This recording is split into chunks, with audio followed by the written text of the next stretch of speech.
Hi everyone, मैं हूं निकी and मेरे चैनल होमली रेसिपी में आपका स्वागत है।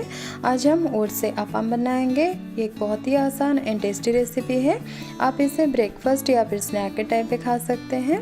वीडियो स्टार्ट करने से पहले अगर आप मेरे चैनल में नए तो प्लीज़ मेरे चैनल को सब्सक्राइब कर दीजिए एंड बेल आइकन को प्रेस करना ना भूलिए मेरी वीडियो की नोटिफिकेशन पहले पाने के लिए। तो चलिए स्टार्ट करते हैं आज की वीडियो। पहले हम ओट्स को ड्राई रोस्ट करेंगे। कढ़ाई गर्म होने के बाद उसमें 1 कप ओट्स डाल देंगे। ओट्स को हमें ज़्यादा फ्राई नहीं करना है, बस 1-2 मिनट के लिए इसे हम फ्राई करेंगे मीडियम फ्लेम में रख के।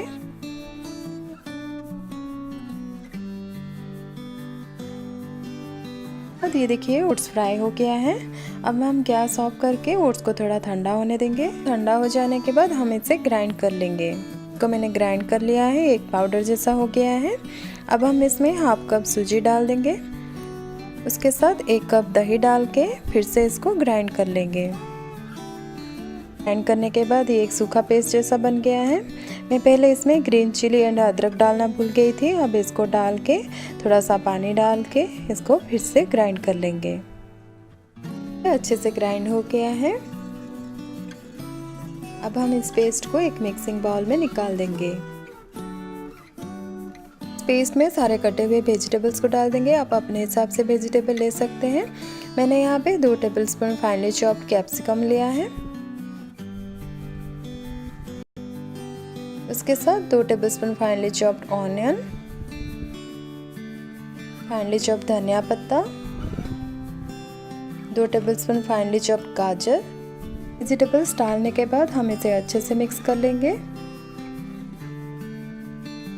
फिर इसमें 1 टीस्पून जीरा पाउडर डाल देंगे।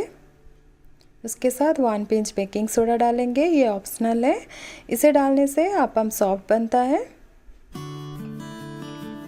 फिर नमक स्वाद अनुसार डाल देंगे। मैं यहाँ पे और थोड़ा दही का इस्तेमाल कर रही हूँ क्योंकि ये पेस्ट थोड़ा सूखा बन गया है। तो थोड़ा सा दही डाल के इसको अच्छे से मिक्स कर लेंगे। इसको 4 से 5 मिनट तक अच्छे से मिक्स कर लेंगे। के बाद इसे 5 से 10 मिनट तक ऐसे छोड़ देंगे। अब हम एक कापे पैन को अच्छे से गरम करेंगे। गरम होने के बाद उसमें ऑयल से ग्रीस करेंगे। हम इसमें थोड़ा सा मस्टर्ड सीड डाल देंगे, ये ऑप्शनल है। मस्टर्ड सीड थोड़ा क्रैकल होने के बाद हमने जो अप्पम का बैटर बनाया था इसको सारे होल्स में डाल देंगे।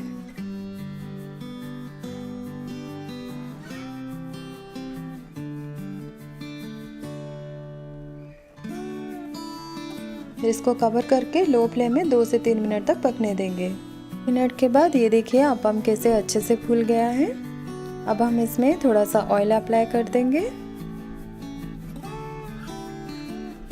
फिर इसका साइड टर्न कर लेंगे। ये देखिए कैसे गोल्डन कलर हो गया है।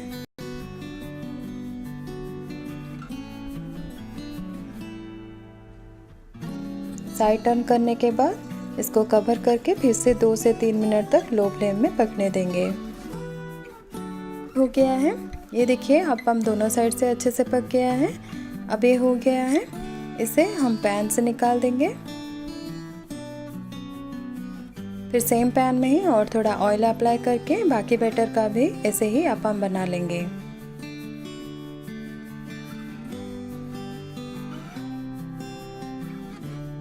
ये देखिए अभी हमारा ओट्स अप्पम बनके तैयार है। आप इसे किसी भी चटनी के साथ सर्व कर सकते हैं, जैसे कि टमाटो चटनी, ग्रीन चटनी, बादाम चटनी या फिर कोकोनट चटनी। मैंने इसे यहाँ पे बादाम कोकोनट चटनी के साथ सर्व किया है। आपको अगर बादाम कोकोनट चटनी की रेसिपी जाननी है तो आप मेरी डिस्क्रिप्शन बॉक्स चेक कर सकते हैं, मैंने इसका लिंक वहाँ पे दे दिया है। आप ये मेरी वीडियो देख के इसे ज़रूर ट्राई करें एंड मुझे फीडबैक लिख के बताइए। आई होप आपको मेरी ये रेसिपी पसंद आई होगी। पसंद आई हो तो मेरे वीडियो में लाइक करें, कमेंट करें एंड शेयर करना बिल्कुल ना भूलें। Thank you guys for watching my video. Keep cooking, keep sharing. Bye bye.